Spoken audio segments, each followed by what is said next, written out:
الحمدللہ رب العالمین والصلاة والسلام علی اشرف الانبیاء والمرسلین نبینا محمد وعلی آلہ وصحبہ اجمعین اما بعد قال اللہ تعالی فی کتابہ الکریم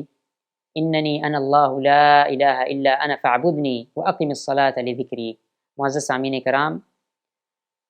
توحید کہتے ہیں ایک ماننے اور ایک جاننے کو، اور اس کی تین قسمیں ہیں: توحید الوہیت، توحید ربوبیت، توحید اسماء و صفات۔ ہماری گفتگو توحید الوہیت کے تعلق سے ہے، یعنی اس کا معنی مفہوم یہ ہے کہ اس بات کا ایمان اور اقرار کرنا کہ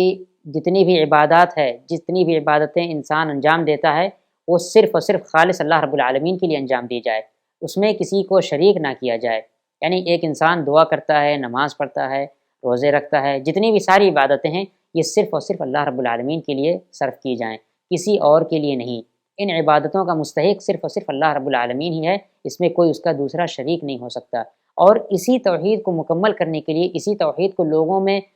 بتانے کے لیے اللہ رب العالمین نے انبیاء اور رسول کو بھیجا۔ اتنی اہم چیز ہے یہ، اور اسی توحید کو لوگوں میں عام کرنے کے لیے اللہ رب العالمین نے آسمانی کتابوں کو نازل کیا، کیونکہ جو مشرکین پہلے تھے وہ ربوبیت کا اقرار کرتے تھے، وہ یہ بات جانتے تھے کہ ایک ذات ہے جو انسانوں کو پیدا کرتی ہے اور جو انسانوں کو کھلانے پلانے کا انتظام کرتی ہے، لیکن عبادت کا جہاں معاملہ آتا تھا وہاں پہ وہ بتوں کے لیے، قبروں کے لیے اور دوسری چیزوں کے لیے وہ عبادت کو انجام دیتے تھے۔ لہذا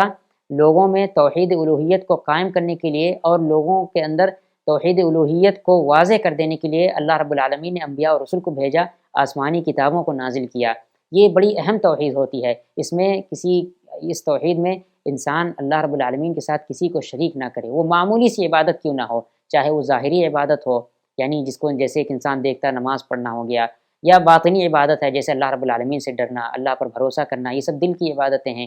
قولی عبادتیں ہوں، زبان کے اعتبار سے اگر ایک انسان قرآن کریم کی تلاوت کر رہا ہے، اللہ رب العالمین کا ذکر و اذکار کر رہا ہے،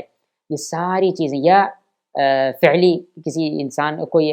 عمل یا کوئی کام کر رہا ہے، یہ سب چیزوں میں اللہ رب العالمین ہی کے لیے خالص ہونی چاہیے، کسی اور کے لیے، کسی بابا، کسی قبر کے لیے اللہ رب العالمین کے علاوہ کسی اور کے لیے نہیں صرف کرنا چاہیے۔ کیونکہ اگر ایک انسان اس طرح کرتا ہے تو گویا وہ اللہ رب العالمین کے ساتھ کسی کو شریک بنا رہا ہے، اور شرک بہت بڑا گناہ ہے